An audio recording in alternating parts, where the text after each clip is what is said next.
अस्सलाम वालेकुम। फ़ोक पाकिस्तान पर खुश आमदीद। आज मरी के हवाले से बात करूँगा। बड़ा ही अफसोसनाक सानिया है जो मरी में पेश आया। इस वक्त भी वहाँ पे हंगामी सूरत हाल है। हुकूमत की मशीनरी लोगों को निकालने में बचाने में मसरूफ़ है। इस वक्त सोशल मीडिया पर एक शोर है। कुछ ये कह रहे हैं कि ये सब उन लोगों की गलती थी जो वहाँ घूमने गए, और कुछ का ये मानना है कि ये हुकूमत की गलती थी जिसने बर वक्त इंतज़ामात ना किए, और हम 21 कीमती जानों से, अब तक की इतलात के मुताबिक 21 कीमती जानों से जो महरूम हुए, उन्हें अपनी जान गंवाना पड़ी उस सख्त सर्दी में। गलतियाँ गिनने का और गिनवाने का वक्त तो नहीं। अब इस वक्त है उन लोगों की मदद करने का जो इस वक्त मुश्किल की इस घड़ी में है। और मरी के लोगों को सलाम पेश करूँगा, उन तमाम तंजीमों को सलाम पेश करूँगा जो इस वक्त उन लोगों की मदद में पेश हैं। क्या आप इमेजिन कर सकते हैं कि वो लोग जो इस हादसे में मारे गए, उनकी मौत कितनी मुश्किल हुई होगी। तो अभी मैं ये जानने की कोशिश कर रहा था इंटरनेट पे कि जब बंदा सर्दी की वजह से, फ्रीज़ होने की वजह से उसकी मौत होती है तो उस पर क्या गुजर रहा होता है। बड़ा ही अफसोसनाक है। मुझे पढ़ के मेरे रोंगटे खड़े हो गए।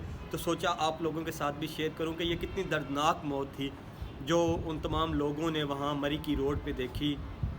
हुआ क्या कि जब इंसान का एक नॉर्मल टेम्परेचर होता है, इंसान की ह्यूमन बॉडी का एक टेम्परेचर होता है, अगर उससे नीचे आपका टेम्परेचर गिरना शुरू हो जाए तो आपके बॉडी ऑर्गन्स आस्ता आस्ता काम करना बंद कर देते हैं।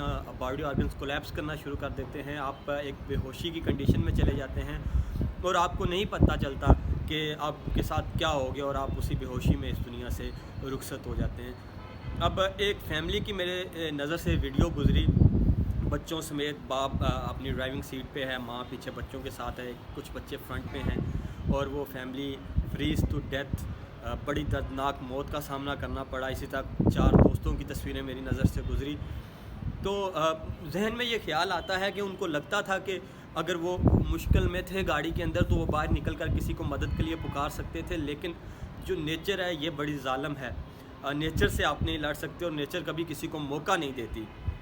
जब आपका टेम्परेचर गिरना शुरू होता है 98 फ़ारेनहाइट से, तो फिर क्या होता है कि सबसे पहले आपके जो बॉडी ऑर्गन्स हैं, आपके मसल्स जो हैं, वो ठंड की वजह से अकड़ना शुरू हो जाते हैं, और आप की जो हिलने जुलने की सकत होती है वो कम होना शुरू हो जाती है। इसी तरह जैसे जैसे टेम्परेचर गिरता रहता है 90, 97, 95, 88, तो आपके जो किडनीज़ होती हैं, गुर्दे जिन्हें हम कहते हैं, वो कोलैप्स करना शुरू कर देते हैं, क्योंकि ब्लड सर्कुलेशन इतनी बढ़ जाती है कि जो किडनी है उसको मैनेज करना मुश्किल हो जाता है और किडनी कोलैप्स कर जाती है। इसी तरह इससे पहले आपका जो ब्रेन होता है ये जो है वो अनकॉन्शियस में चला जाता है, बेहोशी की आलम में चला जाता है। बड़ी ये दर्दनाक मौत है, इतनी दर्दनाक कि मैं इसको अपने अल्फाज में एक्सप्लेन नहीं कर सकता। तो बस ये आपको बताने का मकसद ये था कि जब हुकूमत ये इंडिकेशंस दे रही थी, वेदर अपडेट्स ये बता रही थी कि हालात संगीन हो सकते हैं, और आप लोग ये जानते हैं कि हमारी हुकूमतें किस कदर काबिल हैं, उनको हमारा कितना ख्याल है,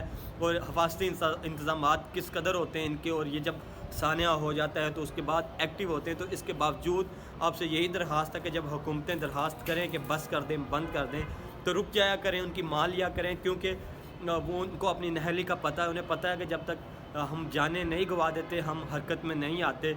और हुकूमत से मैं ये कहना चाह रहा हूँ कि जब आप इस मुल्क को सियाहती मुल्क बनाना चाहते हैं, और आप ये चाहते हैं कि मुल्क में सियाहत को फ़रोग़ मिले, तो फिर खुदारा इंतज़ामात भी कीजिए। लोगों को ऐसे सियाहती मकामात पर मरने के लिए मत छोड़ें।